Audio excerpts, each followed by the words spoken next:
Assalamualaikum warahmatullahi wabarakatuh. Kembali lagi bersama kelas IPA. Kita akan melanjutkan kembali pembahasan latihan soal pretest PPG IPA SMP. Kali ini adalah part pedagogik.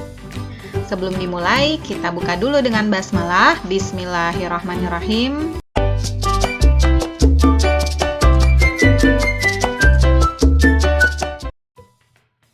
Oke, yang pertama ini adalah tentang gaya belajar ya. Bu Ana mendapati bahwa siswa-siswanya memiliki gaya belajar kinestetik badani. Bu Ana hendak melakukan pembelajaran tekanan pada zat.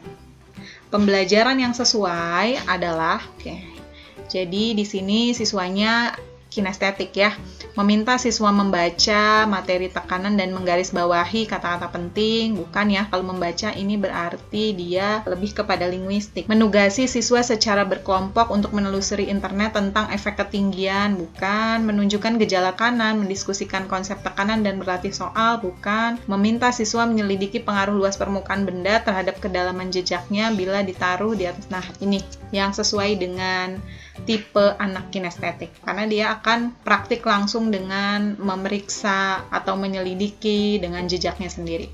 Kalau yang E, memperdengarkan musik, ini berarti musikal ya, gaya belajar musikal. Next, kita ke masih di gaya belajar. Berdasarkan hasil identifikasi gaya belajar siswa, para siswa kelas 7A diketahui kebanyakan memiliki gaya belajar kinestetik. Masih sama ya, kinestetik. Ditandai dengan tidak tahan duduk membaca berlama-lama. Mereka cenderung lebih suka bergerak dan beraktivitas. Ya, ini anak kinestetik banget ya. Agar para siswa mampu belajar IPA secara mandiri, maka guru perlu memfasilitasi para siswa dengan sumber belajar berupa. Oke, ini sumber belajar ya, atau bahan ajarnya. LKS berbasis inquiry, gambar, PowerPoint, catatan rangkuman, video pembelajaran. Nah, yang bisa dieksplor dengan gerakan atau aktivitas yang tepat sesuai anak kinestetik adalah yang ini ya, LKS berbasis inquiry. Kita next ke analisis kurikulum. Ada gambar berikut mengilustrasikan perubahan tekanan udara di paru-paru selama satu siklus bernapas. Tekanan atmosfer sebesar 101 kPa. Posisi yang menunjukkan tulang rusuk mulai terangkat. Soal tersebut mengukur kemampuan. Oke, pertanyaannya ini ya. Kita tidak diminta menjawab soal tentang tulang rusuk di sini ya, tapi soal ini mengukur kemampuan apa. Nah, ini yang lebih tepat. Pertama, karena di sini ada stimulus grafik ya. Karena dia perlu menganalisis grafik ini, berarti kemampuannya adalah kemampuan menganalisis. Karena untuk menjawab di sini, dia harus membaca grafiknya, menelaah grafiknya. Nah, itu kemampuan menganalisis. Kita bahas dulu nih sebentar. Level kognitif. Level kognitif ini kan dibagi jadi 6. C1 ini levelnya mengingat, C2 memahami, C3 menerapkan, C4 menganalisis. Nah, ini yang tadi ya, menganalisis nih C4. C5 mengevaluasi dan C6 itu menciptakan. Oke, kita next ke soal berikutnya. Masih di analisis kurikulum. Terdapat kompetensi dasar menjelaskan keterkaitan struktur jaringan tumbuhan dan fungsinya, serta berbagai pemanfaatan dalam teknologi yang terilhami oleh struktur tersebut. Manakah di antara pilihan berikut yang merupakan pernyataan benar tentang teknologi dan struktur tumbuhan yang mengilhami? Velcro atau perekat terinspirasi oleh getah batang. Nah, ini bukan ya. Velcro tahu ya, perekat. Ini terinspirasinya dari duri tanaman burdok. Tuh. Ya, bagaimana duri tanaman ini bisa melekat atau merekat ke bulu hewan. Nah, ini terinspirasinya dari sana. Jadi bukan oleh getah batang. Pembangkit listrik tenaga surya Abengoa terinspirasi dari struktur bunga ros. Nah, ini juga bukan, salah ya, tapi dari bunga matahari. Charger tenaga surya elektrik terinspirasi dari osmosis daun. Ini juga bukan ya, tapi terinspirasinya dari daun berkelompoknya pohon bonsai. Teater esplanade yang terinspirasi dari bentuk buah rambutan. Nah, ini boleh sambil cari, ini lucu nih. Jadi ini terinspirasi dari buah durian justru ya. Nah, berarti jawabannya otomatis adalah yang betul E ya. Kota mengambangnya Lilliput Ecopolis ini terinspirasi dari struktur daun teratai. Kita next. Masih di analisis kurikulum, pernyataan yang paling benar tentang KD menerapkan konsep pengukuran berbagai besaran dengan menggunakan satuan standar baku. Kita cek ya. Pengetahuan yang terdapat dalam KD hanya pengetahuan prosedural. Pengetahuan yang terdapat dalam KD hanya pengetahuan deklaratif. KD mencerminkan pengetahuan memahami. KD mencerminkan kemampuan memahami konsep pengukuran, berbagai besaran dan satuan standar. KD mencerminkan kemampuan menerapkan konsep pengukuran untuk mengukur berbagai besaran. Nah, yang betul yang ini ya, sesuai dengan KD-nya. Kemampuan menerapkan. Nah, kemampuan menerapkan ini ada di kemampuan C3. Tapi ini bisa juga menerapkan ada ditagih pada keterampilan. Kalau menerapkan konsep pengukuran berarti kan ini mengukur ya. Di sini ada dikatakan menggunakan satuan standar nih. Menerapkan konsep pengukuran untuk mengukur. Berarti yang di sini pengetahuannya yang ditagih adalah keterampilan. Kita next. Masih di analisis kurikulum, ini masih lanjutan yang tadi ya, KD-nya sama, menerapkan konsep pengukuran berbagai besaran dengan menggunakan satuan standar baku. Dalam kehidupan sehari-hari banyak cara mengukur panjang suatu benda, seperti menggunakan ukuran langkah, depa, dan meter.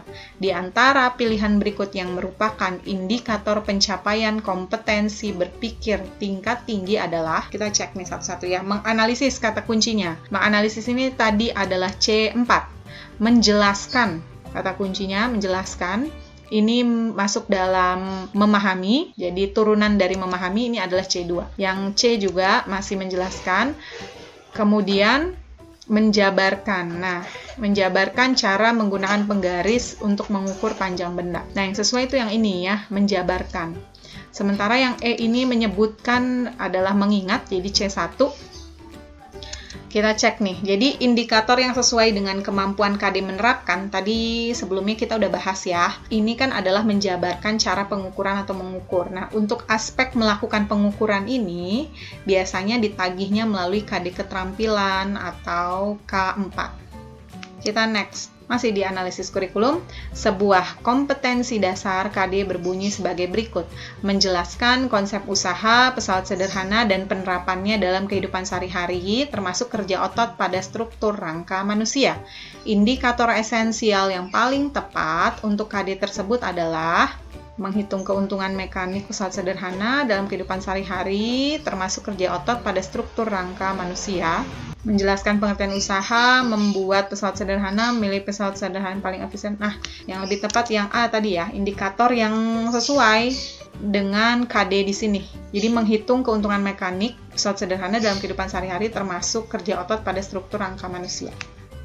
Kita lanjutkan, masih di analisis kurikulum. Jika guru akan menyusun indikator dengan tingkatan kognitif menganalisis pada mata pelajaran IPA dengan kompetensi dasar mengklasifikasikan makhluk hidup dan benda berdasarkan karakteristik yang diamati, maka rumusan indikator yang tepat. Menyeleksi makhluk hidup berdasarkan ciri-cirinya, menggunakan benda yang ada di sekitar, menyebutkan benda, menguraikan, merangkum. Oke, ini kan tadi KD-nya klasifikasi ya. Jadi turunannya klasifikasi yang lebih sesuai adalah yang A, menyeleksi makhluk hidup berdasarkan ciri-cirinya. Nanti kalau dia memintanya tentang tingkatan kognitif menganalisis atau C4, nanti ini ada di proses berpikirnya. Seperti tadi misalkan ketika kita menampilkan soal, di situ ada grafiknya terlebih dahulu atau ada apa. Jadi melalui proses berpikir sehingga ini sudah masuk dalam kategori menganalisis. Kita next. Pak Adi melakukan pembelajaran materi suhu dan kalor. Sebelum memulai pembelajaran, Pak Adi menjelaskan tujuan pembelajaran dan menyiapkan siswa. Pak Adi juga memotivasi siswa dengan menunjukkan fenomena perpindahan kalor. Selanjutnya, Pak Adi meminta siswa untuk menyelidiki faktor-faktor yang mempengaruhi kalor melalui percobaan sederhana. Berdasarkan informasi tersebut, tujuan pembelajaran Pak Adi yang paling tepat. Kita cek nih ya. Melalui diskusi, siswa dapat menjelaskan konsep kalor dengan tepat. Siswa dapat menjelaskan konsep suhu dengan tepat. Siswa dapat menjelaskan 3 faktor yang mempengaruhi kalor. Siswa dapat merancang kegiatan percobaan untuk menyelidiki faktor-faktor yang mempengaruhi besarnya kalor. Melalui percobaan, siswa dapat menjelaskan faktor-faktor yang mempengaruhi besarnya kalor dengan benar. Yang paling komplit tujuan pembelajarannya adalah yang E, yang sesuai juga dengan di sini. Jadi, kalau kita ingin menentukan tujuan pembelajaran yang baik ini harus memenuhi unsur ABCD. Apa itu ABCD dalam tujuan pembelajaran? A itu adalah audiens. Jadi siapa? Siswanya. Jadi harus ada siswanya nih. Di sini kita lihat ada kata siswa ya. Ada A-nya. Oke. Yang soal A ada juga. Terpenuhi juga, B ada, C ada, D ada. Semua ada ya. Sekarang B. B itu behavior. Ini adalah perilaku atau adalah ditunjukkan dengan KKO-nya. Jadi kata kerjanya. Di sini kata kerjanya yang digunakan adalah menjelaskan. Pada E ya. Kita cek yang A. Ada, dia juga ada nih menjelaskan. Di sini ada, di sini ada, di sini ada juga. Oke. Kemudian harus ada unsur C. C itu condition, kondisinya.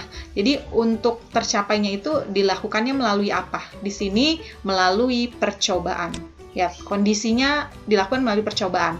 Nanti bisa melalui literasi, melalui diskusi, atau melalui observasi ya. Jadi bisa banyak hal. A ada di sini diskusi, dia sudah terpenuhi juga ya. Kemudian yang B, ini nggak ada, yang B nggak ada. Tidak ada unsur C-nya. Yang C juga tidak ada unsur C-nya, yang D tidak ada juga ya, melalui apanya tidak ada. Jadi yang ada hanya A dan E. Oke.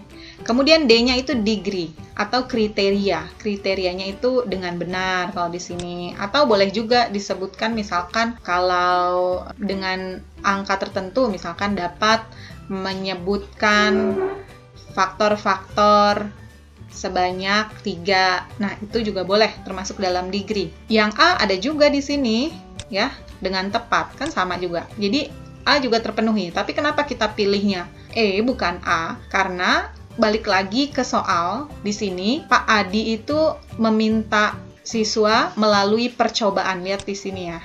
Jadi harus sesuai dengan di soal.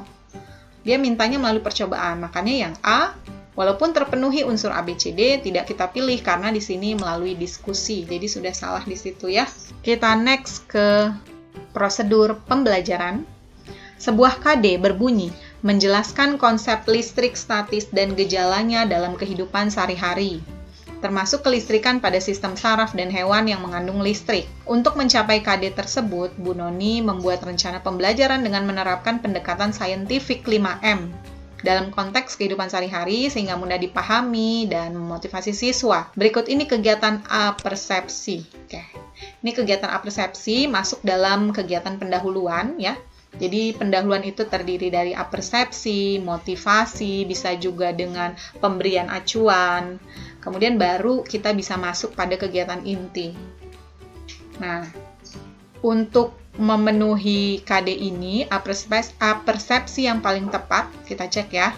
Bu Nina melakukan curah pendapat tentang pengalaman siswa tentang petir, kemudian menandai unsur-unsur kelistrikan petir. Bu Nina menjelaskan konsep muatan listrik dan hukum Coulomb. Nah, ini kalau udah langsung menjelaskan, ini udah pasti bukan apersepsi, bukan pembukaan.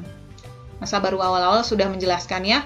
Bu Nina menjelaskan kembali materi pembelajaran sebelumnya meskipun tidak terkait dengan materi listrik statis. Boleh, di sini boleh kita menjelaskan kembali atau menerangkan sesuatu hal, itu boleh, tapi tentu harus terkait dengan materi yang mau dilanjutkan gitu ya. Di sini kan dikatakan tidak terkait, jadi ini juga nggak kita pilih ya. Ini juga salah.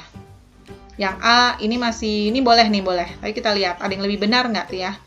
Bu Nina meminta 2 orang siswa, kemudian salah satu mencubit perlahan temannya, kemudian menanyakan apa yang dirasakan saat dicubit. Bisa, ini bisa. Bu Nina menjelaskan materi atom dan elektron valensi agar siswa mengetahui konsep elektron. Ini udah langsung menjelaskan materi berarti namanya ya. Ujuk-ujuk udah menjelaskan materi, ini juga jangan. Kita cek yang A dengan D, mana yang paling cocok? Kan tadi pendekatannya saintifik ya, supaya itu mudah dipahami dan motivasi. Curah pendapat tentang pengalaman ini lebih tepat dibanding yang ini, ya, yang D. Jadi jawabannya adalah yang A. Kita next ke masih di prosedur pembelajaran. Pak Amir sedang merancang pembelajaran pada KD menyelidiki pengaruh gaya terhadap gerak benda. Kegiatan pembelajaran direncanakan menggunakan pendekatan saintifik dan metode eksperimen. Tadi ya, pendekatan saintifik yang 5M ya. Jadi dia mengamati, menanya, kemudian baru berikutnya. Berikut ini yang paling tepat sebagai apersepsi. Oh, ini sama juga ya, yang ditanya adalah apersepsinya. belum masuk pada langkah-langkah inti, kegiatan inti, tapi baru di pendahuluan. Siswa diminta membaca bahan ajar materi tentang pengaruh gaya terhadap gerak benda pada berbagai literatur. Bisa aja sih ya ini, tapi di sini KD-nya kan menyelidiki pengaruh gaya terhadap gerak benda. Kalau bisa jangan langsung membaca, jangan dulu.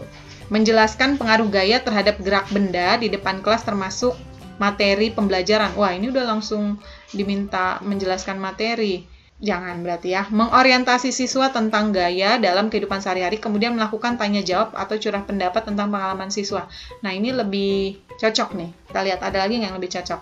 Menjelaskan prosedur eksperimen untuk menyelidiki pengaruh. Wah, ini juga bukan. Mendemonstrasikan. Nah, ini juga bukan ya. Jadi betul jawabannya tadi yang C. Diorientasikan dulu siswanya karena tadi ini pendekatannya saintifik. Jadi persepsinya untuk ke sana dipancing dulu pengalaman siswa dalam kehidupan sehari-hari yang berhubungan dengan gaya dan gerak benda. Oke, kita next ke masih di prosedur pembelajaran. Pak Rudi dan Bu Nani mengajar IPA SMP Harapan Bangsa yang merupakan sekolah adiwiyata. Sebagai sekolah yang termasuk kategori berwawasan dan berpeduli lingkungan hidup, di SMP tersebut terdapat kebun sekolah yang hijau, koleksi tanaman obat, wastafel, tempat cuci tangan di depan setiap kelas, bak sampah, biopori untuk resapan air, serta ada rumah kaca berisi berbagai tanaman. Jadi sarananya luar biasa nih sekolah ini ya. Pak Rudi akan mengajar IPA siswa kelas 9 untuk membuat produk daur. Jadi dia mau mengajar membuat produk daur ulang agar metode project based learning, jadi ini berbasis project yang Pak Rudi terapkan berhasil dengan baik, maka langkah pertama yang harus dilakukan, kita cek ya. Menugaskan siswa mengidentifikasi beragam limbah, menugaskan siswa memfokuskan pada limbah kertas atau plastik, menetapkan jenis produk daur ulang yang akan dibuat, membuat jadwal alokasi waktu, mempresentasikan hasil. Wah, yang lebih tepat adalah yang A, ya. Jadi siswa diminta mengidentifikasi dulu. Biarkan siswa yang mengeksplor atau menggali terlebih dahulu. Kalau di sini sudah langsung diminta memfokuskan, berarti kan langsung diminta untuk atau guru itu sudah memilihkan.